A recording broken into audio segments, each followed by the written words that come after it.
Hello team, welcome to another ATP Geopolitics video with myself, Jonathan MS Pierce. This is a Ukraine war news update, first part thereof for the 3rd of July 2025. Let's look at the Ukrainian general staff figures for the Russian losses for the day before. All the usual caveats apply, you can find them linked in the description below. 1,000 personnel lost, which is pretty much on the lower end, on the nose of the lower end of the range that I often talk about, 1,000 to 1,300. The Ukrainians have been flirting with going under 1,000 on a number of days. But yeah, that's about where we'd expect it for the moment. One single tank, 5 troop-carrying AFVs, 21 artillery systems. That's pretty much on the daily average. Those are the two categories below. One piece of special equipment and 101 vehicles and fuel tanks. So fairly low end of the statistics, which I think is representative of the activity that's taking place at the moment. We are wondering whether the Ukrainians are, well, we know that certain commanders have said, well, watch out for this area. We're expecting, huge attacks in Zaporizhzhia. There's obviously Pokrovsk and certain areas on the northeastern axis from Kupiansk down to Crimea. You've also got Sumi being very active as well, but the Ukrainians pushing in the Sumi area, Russians pushing elsewhere. There has been talk as well that, and we'll reference this in a while. I think Ukraine latest did a video on this yesterday, that the Ukrainians have been hitting a lot of, locomotives. We know that. I've reported on that previously in the Zaporizhzhia area. There were these reports that a lot of trucks have been moving troops around and possibly up to the Kamyanska area, Melitopol, that the Russians are gearing up for a big offensive in the Zaporizhzhia area, and that could be why the Ukrainians have been hammering logistics in the Zaporizhzhia area, but also a number of targets in both Crimea and Zaporizhzhia. It could be that there's been a little bit of preempting that attack, or trying to stop that attack before it starts from the Ukrainians. I wonder whether there's been an increase in sort of strikes in that area, drone activity, and not just FPV drones, but say, for example, the Beaver drones that are now given thermal imaging and first-person view capabilities. So I don't know. It could be that the Ukrainians have been striking in Zaporizhzhia ahead of an offensive to try and stop the offensive from even being able to start. Okay, moving on, we have a number of items concerning personnel. First of all, we have a number of POWs captured by the looks of it in the Sumi region again. 810th Order of Sutalov. I don't know if that's the 810th Naval Infantry Brigade. Is it 810th up there? Anyway, of the Russian Marine Brigade, who accidentally got lost and went into the Sumi region. Now they're helplessly bleating and thanking the armed forces of Ukraine for their human attitude and preserved life. So things are still happening up in Sumi. Now, yesterday was a good day for the Ukrainians in a number of regards, challenging in others. But we heard, as I reported in a breaking news update, that a chap called Ildar Akhmetov might well have been killed in a strike on Sevastopol. Reports have appeared in some Russian Z blogs that Ildar Akhmetov, deputy head of the Russian Black Sea Fleet, was killed in Russian-occupied Crimea. And that seems to have been confirmed by a number of different Russian sources, as one says this is war in Crimea as a result of the vile attack by the main intelligence director of the Ministry of Defense, Vice Admiral and commander of the Black Sea Fleet, Ildar Fernandovich Akhmetov, was killed. Details will be later. We must take revenge. We are waiting for the response from the decision-making centres. So that was a really big haul, but it wasn't the only one that took place yesterday. There was a strike on Koronova up in the Kursk region.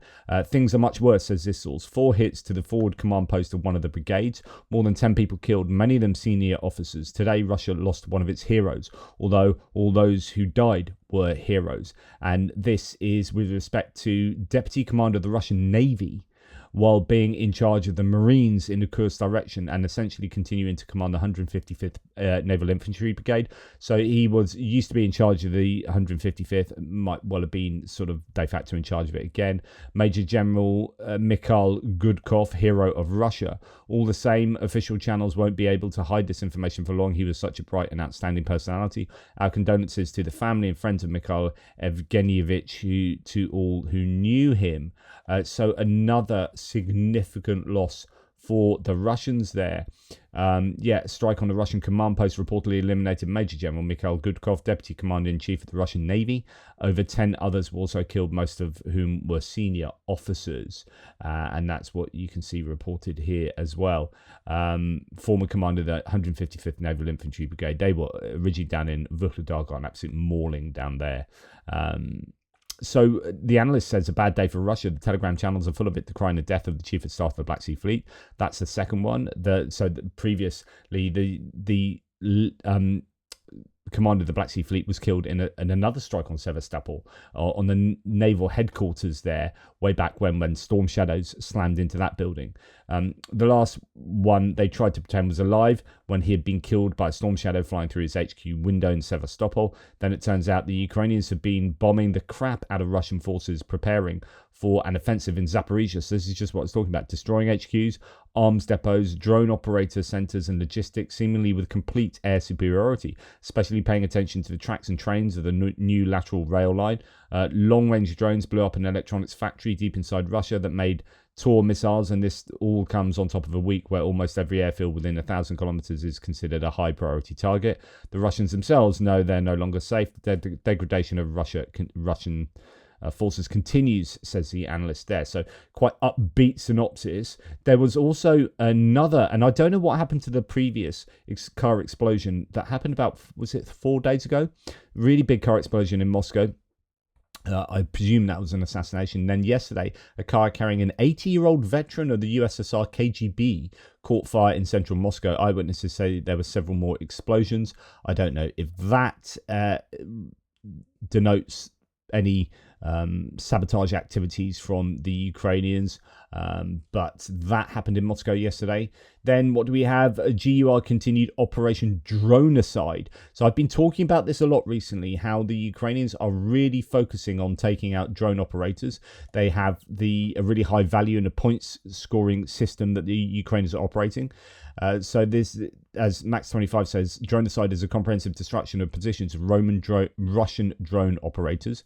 During Operation Dronecide on the Zaporizhzhian front, 42 objects where Russian killers were sitting were destroyed. So again, this is Zaporizhzhia. Could it be that you've got, what's a term? When you go on the offensive, not that the Ukraine is on the offensive, my MS brain is having a mare. The preparation phase of an offensive, then you go into sort of not framing, not phrasing, you're sorting stuff out before you then move in, and it's that stage where if you're on the offensive, you get a pretty good indication you're going to be going on the offensive because you're doing all these strikes to soften up the enemy. Well, it looks like the Ukrainians are softening up the Russians before they do the offensive, so it's kind of an inverse version of that. Now, we hear from Magyar Birds here. Magyar Birds analytics team is among the most effective in Ukraine's defense forces. We've got the data and we're ready to share some with you. Magyar is first and foremost a battle commander, so he's now in charge of the unmanned systems forces, and he comes not from a military heritage, he comes from a business heritage and has actually brought some of that knowledge and expertise into how he is commanding, and it's been really, really successful. So Magyar is first and foremost a battle commander, but he also thinks and builds like a CEO.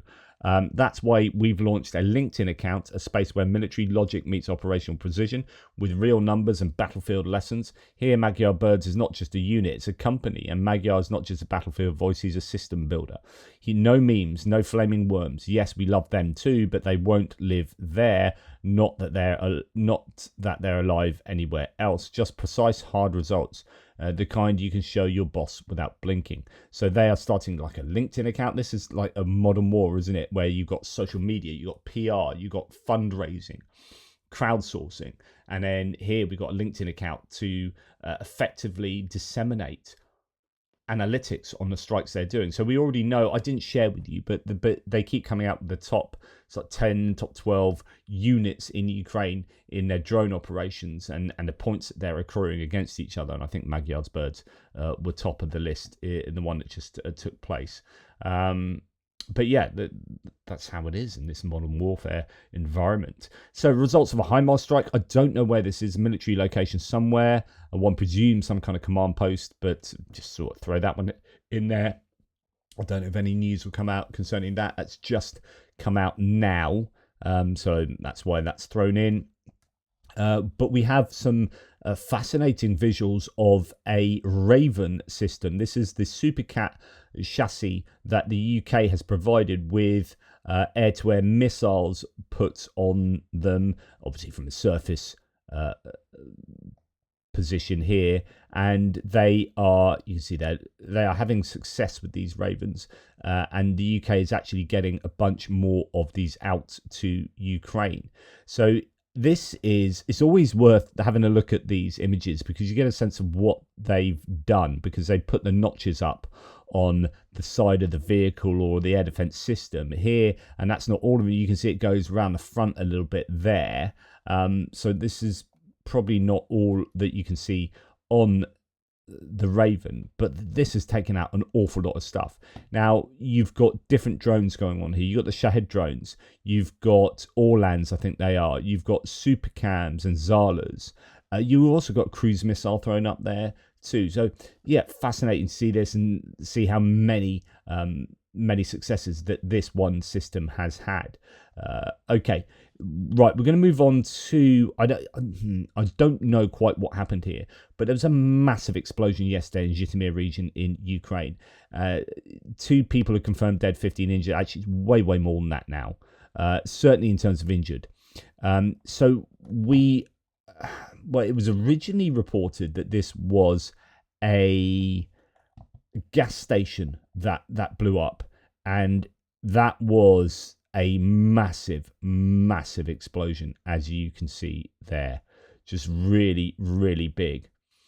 Was this sabotage? Was this careless smoking? Have absolutely no idea what caused this. A gas station has exploded in Zhytomyr, said no reports initially. Eyewitnesses report hearing 2 powerful blasts. Nearby buildings and vehicles are on fire. Zhytomyr-Kyiv highway is completely blocked. I mean, it's absolutely massive explosion there. And by all accounts, actually flattened a whole bunch of houses as well.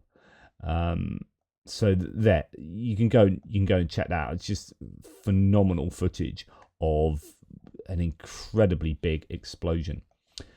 More details now from Zhytomyr Oblast, says Tim White. Officials say there were 2 explosions at private business. 24, I mean, that could be a gas station, right? Look here, you got a gas station. So, yeah, but I don't know. That explosion that we just seen, yeah, that's more like it. The gas station doesn't seem to be the epicenter of the explosion. Yes, I'm not really quite sure what happened, but a massive destruction there.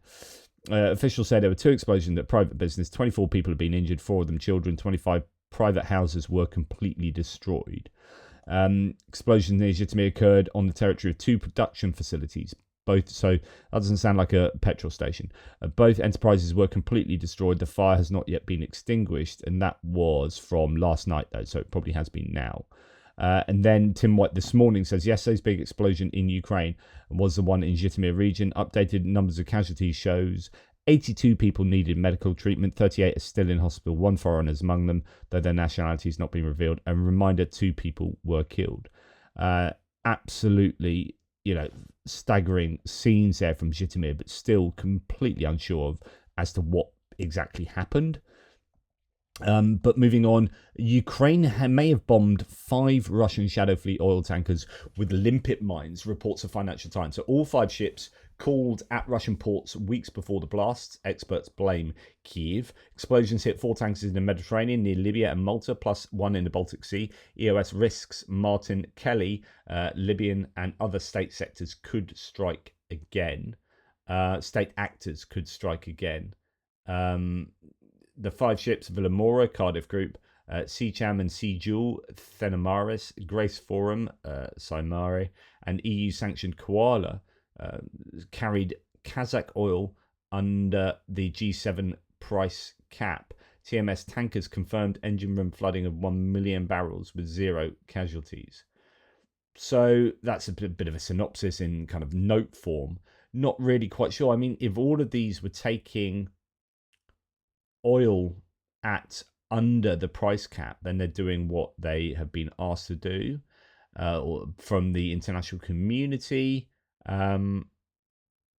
It seems like Timothy Milovanov here is saying that all of them are carrying Kazakh oil as well, not Russian oil. So who knows what's going on there, but it could be that the Ukrainians are striking Russian shadow fleet tankers there.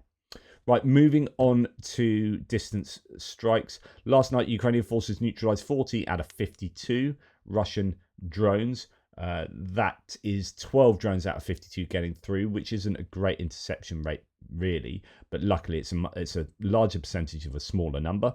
Of these, 22 were shot down by air defense systems, while 18 were jammed or lost due to electronic warfare. So 40, 18... Hang on, that doesn't make sense. That's 58. Yeah, those numbers down here don't appear to make sense. 22 was shot down, so I think they've got their numbers wrong. So that should be 22 and 18, making 40 in total on the infographic. Nonetheless, you get the point. We are hearing lots and lots about interceptor drones. I'm going to speak to Richard Woodruff next week. I think Monday, UK. I can't remember what time, maybe 1:30, something like that. I'm speaking to Tim White tomorrow. I'm speaking to Caelan Robertson tonight. He had to move that 1 day forward due to a clash. So that's happening tonight. But anyway, interceptor drones. We need to make it so the Russians cry bitter tears. So they're afraid to take flight, said one financier of the new interceptor drones taking out Russian drones. So Russia's Shahed drone swarms are pummeling Ukraine on a nightly basis, inflicting ever more death and destruction in cities that had managed to carve out some sense in this war-torn country. But Shaheds have been upping their strike, or the Russians have been upping the strike rate of Shaheds, throwing loads into Ukraine, and Ukraine has been using a whole suite of different methods to try and stop them. Interceptor drones are becoming more and more prevalent, so watch out for interceptor drones. I think that they are one of the best answers, it seems, to the adapted tactics, technology, and effectiveness of the Russian Shaheds.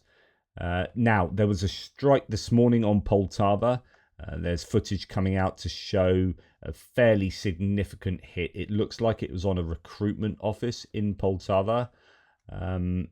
Explosions were heard in Poltava, reportedly on the regional recruitment center building, and that appears to be what that building looks like now. This is what the military registration and enlistment office building in Poltava looks like after the strike. So it seems like the smoke has dissipated, that there's no major fire, so that's good news. But that has been struck this morning. Don't know of any casualties or issues there. There were also strikes last night on Odesa. A 9-story residential building was hit. 50 people were evacuated. 5 were injured, including 2 children. Several apartments were completely destroyed. So yeah, that is challenging. It was a challenging night there in Odesa, certainly at that building. What does Tim White have to say about this? We know that at least 5 were injured in Russia's attack, including 2 children. 42 apartments were damaged, 6 completely destroyed, and you can see some of the fundamental damage done there, and destruction to these Odesa apartments. Heartbreaking for the people who lived there. But luckily, I don't think there were any deaths there last night. Okay, so strikes on Russia last night, and actually this morning. Quite a few strikes were taking place this morning. We're going to come to like one of the most, I don't know if it's the most striking visuals we've seen of strikes in the war so far, but an ammunition depot appears to have gone Boom. Tim White says there's been a morning attack inside Russia. Ukrainian drones have again visited Yelets in Lipetsk region. The target is a plant, Energia. So Energia has been attacked. This is the third attack in a month there. It has been attacked a number of times. It supplies the military with a number of things, including chemicals. So sirens were sounding in Lipetsk, multiple explosions heard as I ended yesterday's thread around 5 a.m. Moscow time. In this clip, we can clearly see one of the buildings at Energia in Lipetsk is badly damaged and is smoking somewhat there.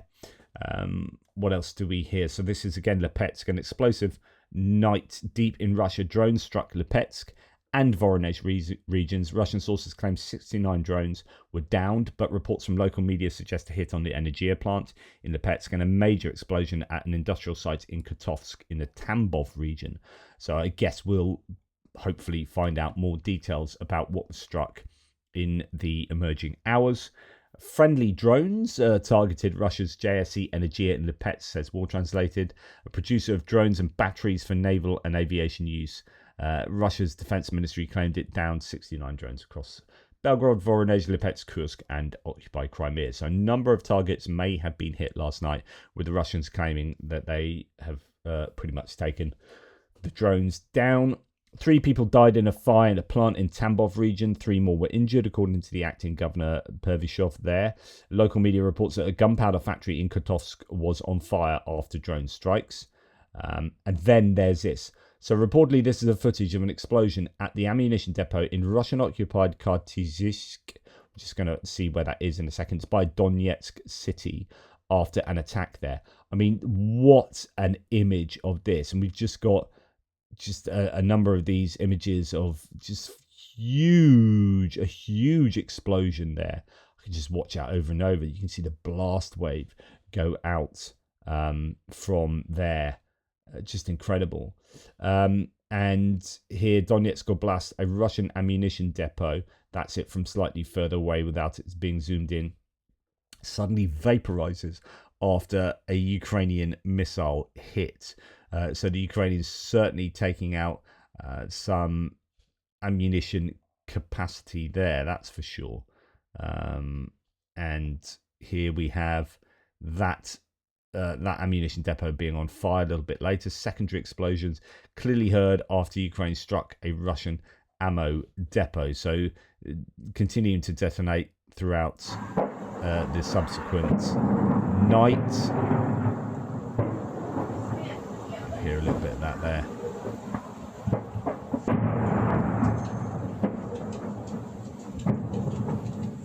So that seemed to be fairly continual, and that's all good news because every single one of those explosions is ammunition that the Russians are going to be unable to use against the Ukrainians. Now that has taken place at this urban area to the east of Donetsk and Makivka there, Khartizhsk. Something like that. The ammo depot sits near the rail junction where trains from Taganrog cross to Donetsk and just north of the previous rail yard attacks at Ilovaisk.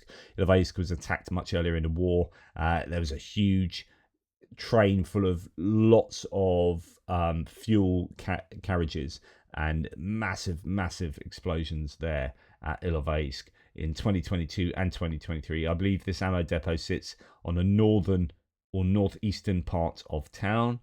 Be great if that could also damage the railway infrastructure too, but don't know. Russian media reports that the result of the attack on the Kupol plant in Izhevsk. So if you remember, there was a drone manufacturing plant that was hit, and you saw the Lyuty drone. One of them, it was already on fire from a previous drone that just hit, and then another one goes down on its terminal phase and explodes there. So we saw that happening, and it was looking pretty good for quite a bit damage to an important drone production workshop.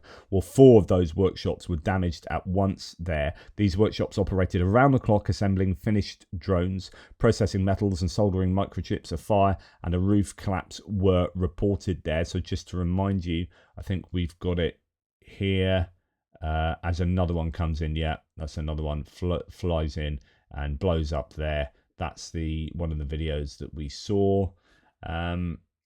and yeah, it's from a different angle. Now, satellite imagery suggests that the attack on the Izhevsk electromechanical plant Kupol had showed that part of the roof of one of the military factory buildings has been completely destroyed. This is what I was saying should be hit again that same night. So you've hit here, you've blown up that area, but look at how large this whole facility is. And I would be like throwing another 50 drones at that single plant that same night before the Russians have a chance to get air defense in there. But nonetheless, part of it was destroyed. 4 workshops were hit, and apparently they've halted manufacturing there for the time being. So yeah, as someone said, I think that the factory complex needs about 15 more drones hitting it. Just need to keep going at these, overwhelm them with a massive number of drones, and completely wipe out the activity at the plant there. Talking about strikes into Russia, some very I almost did a breaking news update on this alone. So the US envoy Keith Kellogg was recently part of the team that was hugging out with Lukashenko, the Belarusian dictator, in a meeting, the first meeting of that sort for some years with Belarus. US envoy Keith Kellogg denies agreeing to help halt Ukraine's drone strikes on Russia. Wow. US Special Envoy for Ukraine Keith Kellogg denied that he agreed to work on halting Ukraine's drone attacks on Russia, contradicting the Belarusian dictator Alexander Lukashenko's claim. So basically, Lukashenko came out and said, it's really good to meet with Keith Kellogg, and it's good to know that he's going to work to make sure that the Ukrainians stop striking Russia with their drones. That has obviously sent a lot of people nuts, going, what the hell is Keith Kellogg doing? Trying to negotiate on behalf of Russia and Belarus against Ukraine. So the headline for the Kyiv Independent here is US envoy Kellogg denies agreeing to help halt Ukraine's drone strikes on Russia. Speaking at a state event on Belarus's Independence Day, Lukashenko said he relayed Russian President Vladimir Putin's position to Kellogg during their June the 21st meeting in Minsk. According to Lukashenko, the Russian president is willing to consider a ceasefire in Ukraine if Ukrainian forces stop conducting drone strikes on Russian territory. Quote, I conveyed this position to the Americans, Lukashenko said on July the 1st. We will work on it, said the US Special Envoy, in this direction. So Keith Kellogg apparently said, we will work on that. We will work on stopping the Ukrainian drone strikes on Russian territory. Kellogg has pushed back now since on this claim, writing on Twitter that the quote was taken out of context and misrepresented the substance of their talks. At no point did I make comments related to Ukraine's prosecution of the war outside of a total ceasefire, he said. In my conversation with Lukashenko, we discussed a full and unconditional ceasefire. So I presume that Keith Kellogg is saying, well, that would obviously be agreed if there was a ceasefire, and that's what we'd work towards. I don't know. I can imagine several options here that Keith Kellogg might have said some kind of throwaway comment. Oh yeah, we'll see what we can do there, type thing. Knowing that that's not going to be realistic as an expectation of the Ukrainians, that they would stop their strikes on Russia, or he said that meant it, that they are actually going to work to convince Ukraine to stop striking, or he didn't say it at all, and these were all part of actually the ceasefire, and a ceasefire would require Ukraine to stop doing that anyway. So all of those options are on the table. Sadly, it is plausible that Keith Kellogg did say something that would approach massive appeasement of Russia. Right, moving on to other bits and pieces. I'm just going to remind you, I did a breaking news piece on this and mentioned it in a live stream yesterday with Jonathan Fink, that North Korea is planning to send, according to Ukrainian intelligence, 25 to 30,000 additional troops to Russia, tripling the military commitment from the original 11,000. I think that's already up to 14,000 anyway. There were 4,000 casualties from the first contingent. They're also supposed to be sending 6,000, 1,000 sappers, 5,000 reconstruction workers, and then another 25,000 going to work in the Yelabuga drone manufacturing facility in Tatarstan. So North Korea are massively supporting Russia in a way that no other nation is helping either Ukraine or Russia. You know, if you're throwing that many human beings into the front lines, that is some serious allied cooperation there. It's a real worry for Ukraine. Okay, Andrei Kostin, chairman of the board of Russian VTB Bank, has explained that the issue in the Russian economy, the issues are caused by military spending and sanctions. Well, there you go. He's telling you himself. Lots of people have been saying recently that, including Zelensky himself, by the way, that the sanctions are working. They're really hurting, and that's why it's doubly frustrating that the Americans are either relieving these sanctions, lifting them, or not bothering to enforce them, which is functionally the same. We are always quite timid when talking about the causes of the economic problems we face. It's good that the president is helping us. Over the past week, he has twice stated, I suggest that we stated that high defense spending is the cause of inflation in our country. So that's interesting. So this guy is saying that the president himself is saying that inflation is being stimulated by high defense spending. I suggest that we always assess the current situation based on the specific situation in which a country finds itself. These are large military expenditures, which, in addition to being large and part of government spending and stimulating the development of certain sectors of the economy, do not produce goods that then enter the market. This is absolutely on point, by the way, from the Russian bank CEO here. So if you are looking at the GDP, so many people have been saying, oh, Russia's economy is fine. Oh, what are you worrying about? Look at all these stupid pro-Ukrainian people saying how the Russian economy is suffering. They've got one of the best economies in the world. Look at how much the GDP has grown. The GDP is just gross domestic product. So how much kind of product you're making as a country in a given year, what kind of economic activity is going on.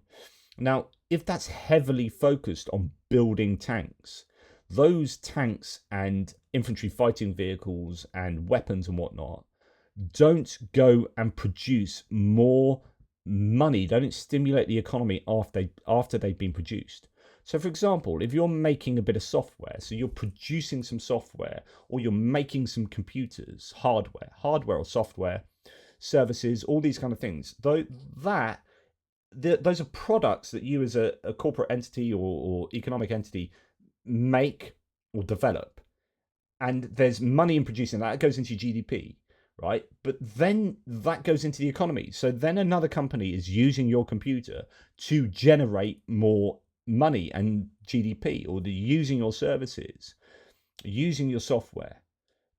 So my as that original entity, my output then not only prima facie it increases the GDP, but it stimulates further increase in the GDP as it gets consumed by whoever is buying my products or services. But in the defense industry, that's not the case. You build a machine and it goes to the front line and gets blown up. And then you build another one and it goes to the front line and it gets blown up. This is not stimulating the economy after you've produced it. It is going to a war zone and blowing up. So what's generally happening is that stimulation of the economy, that GDP growth, is very hollow, and it's not really reflecting economic health. It's not a sustainable economic model. It just is a very one-tracked economic scare quotes growth.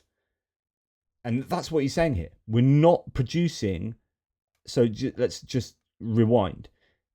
These are large military expenditures, which, in addition to being large and part of government spending and stimulating the development of certain sectors of the economy, defense sector and the supply chains,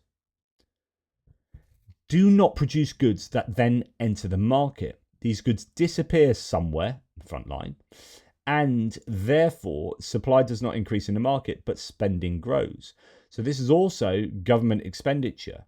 So you then have to, so as you're increasing expenditure on building this stuff and sending it to the front line, you need to then fund that expenditure, which is your tax income. But then if the rest of the economy is suffering, even though the military industrial complex is doing okay, the rest of the economy is suffering. Where do you get those tax dollars from, or tax rubles from. And so they're raiding, of course, sovereign wealth fund, etc., etc.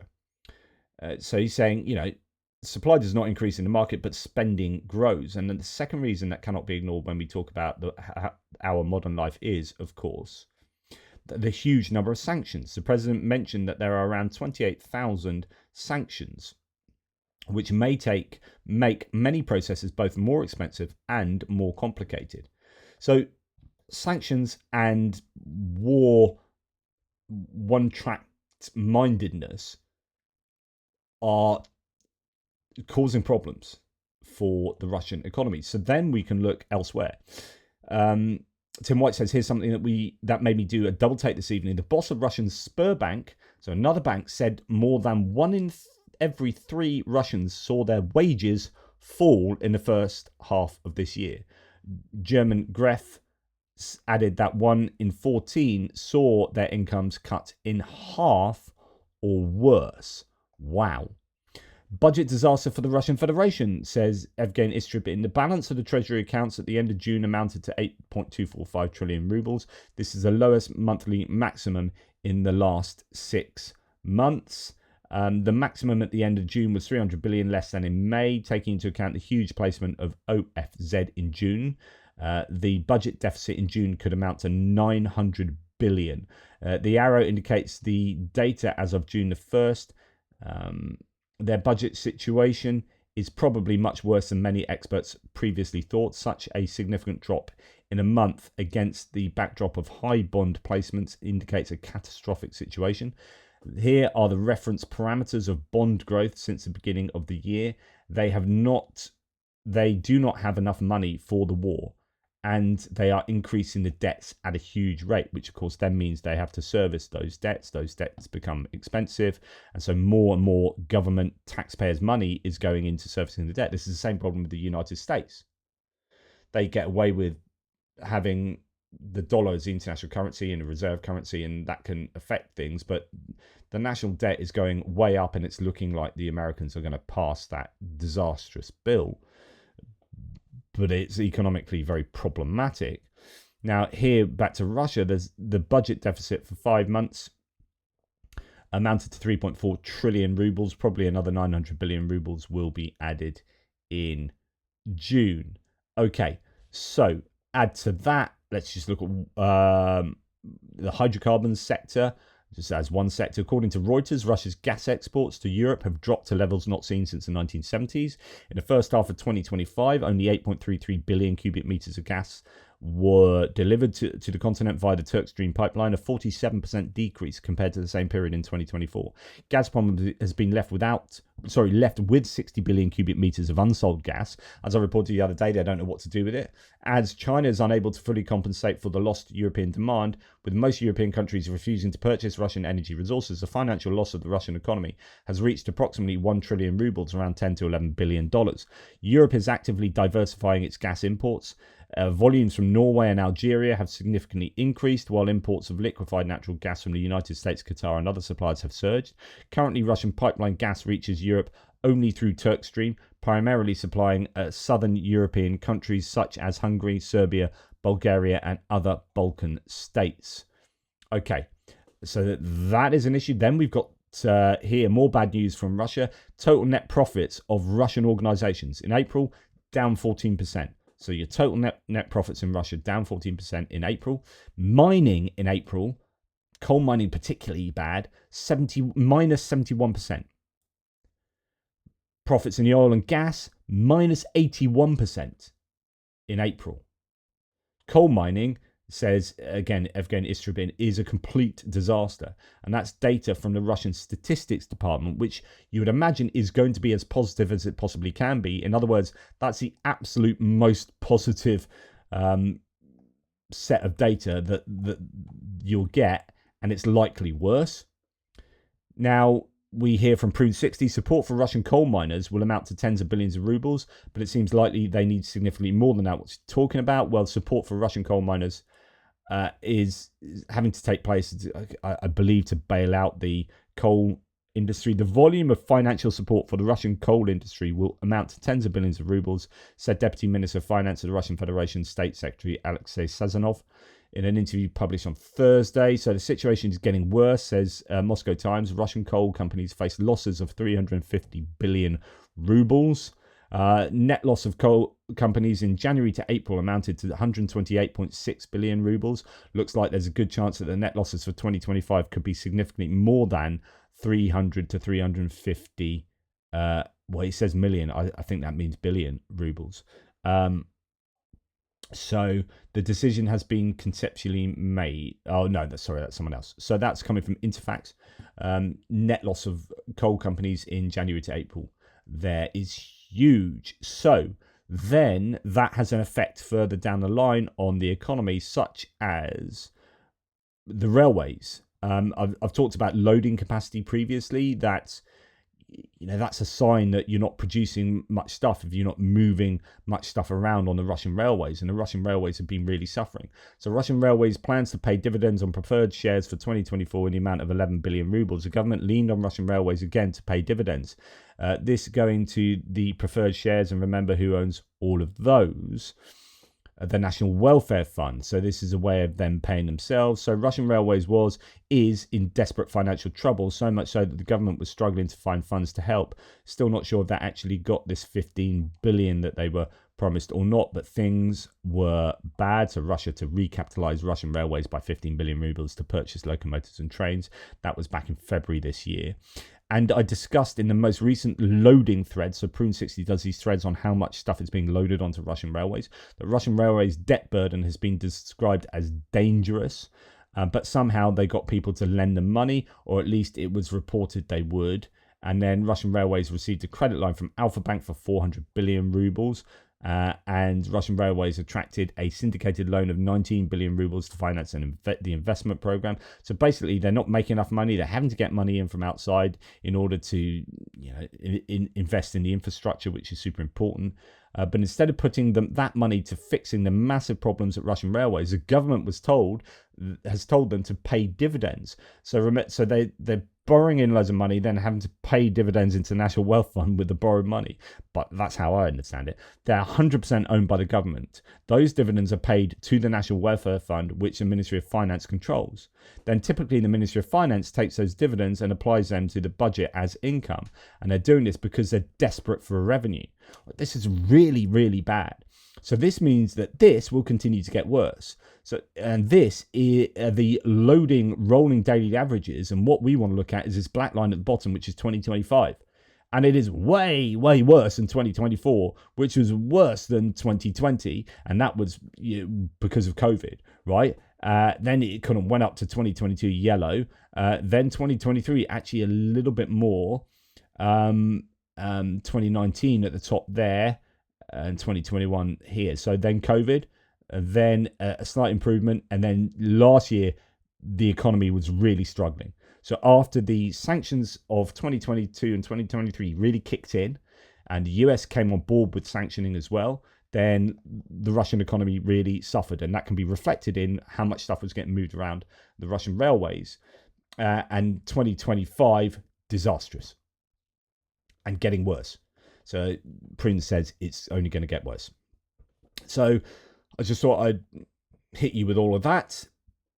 But the Pentagon has decided to stop arms supplies to Ukraine and is lifting sanctions in certain areas as well, or certainly not enforcing present sanctions. And it's a real worry because Russia is in trouble. I keep saying this. It's really, really frustrating. Now, there's more news coming out about the Pentagon's decision to stop arms supplies to Ukraine. It was uncoordinated with the rest of the American government, and it surprised the US State Department, which is important because the US State Department is kind of your foreign diplomacy.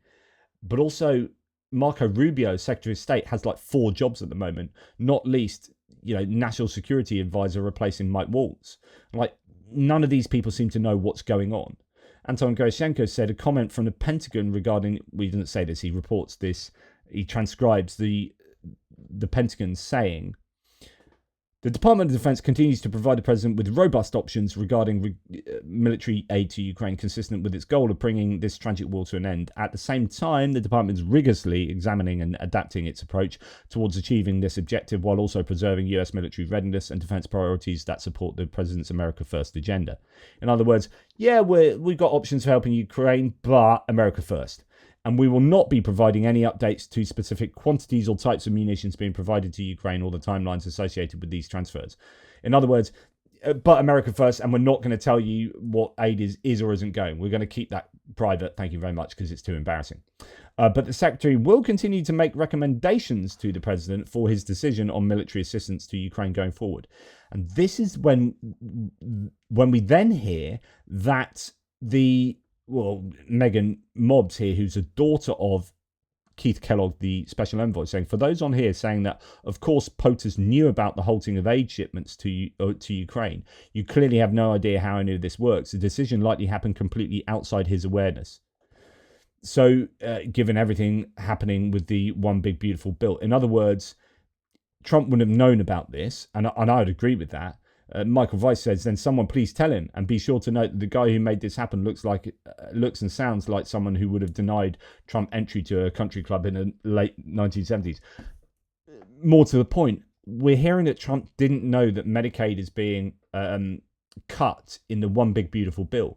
I said the other day that I bet you Trump doesn't know what's in that bill. I don't think Trump knows an awful lot of what's going on. And everything, I've showed you a video of him being handed executive orders that are supposed to come from him, and he is having them read out by someone else, and he goes, oh, does that mean we're doing this? Or, he asks questions about them because he doesn't know anything about them. He is not writing his own executive orders or not even asking for them. His entire agenda is being delivered to him by other people, and that will include aid to Ukraine. He goes to NATO and says, yeah, I'm going to look into getting you some Patriots. Meanwhile, the Pentagon is stopping Patriots going to Ukraine. So he then goes back, and then he's made to look like a bit of a fool, but he isn't really, it's over his head like a large marquee, because he doesn't really know what's going on. It's just chaos, and then he just, gaffs his way through it. It's just, yeah, I don't know. I don't think the left hand knows what the right hand is doing here, and Trump certainly doesn't know. These are all decisions getting made by different departments, and they're not communicating with each other as far as we understand it from, say, Politico. And it's clear that there's no direction coming from Trump. Trump is just the mouthpiece for Project 2025, and for people like Elbridge Colby and Russell Vought and Stephen Miller, etc., etc. So Phillips O'Brien then, just to finish this off, says, if I'm getting this right, people trying to exonerate Trump from the decision to halt aid to Ukraine are arguing he is so useless as president that senior DOD officials would make vital policy choices without considering his views. Okay, in that case, Trump must countermand now. Yeah, that's exactly what I'm saying, Phillips. Yeah, and those decisions are not being made by Trump. It's that simple. Does that exonerate him? No, it kind of implies that it just doesn't have his finger on the pulse. He's playing too much golf. I mean, for the man to have played that much golf in the first 5 months of his presidency means that his finger, I'm sorry, is not on the pulse. If he's spending all his time developing fragrances and watches and meme coins and cryptocurrency and if he's grifting all his time, when's he sitting down and learning what needs to go to Ukraine, what needs to happen with Ukraine? Really freaking important. Anyway, that's enough for me. Take care. Speak to you soon.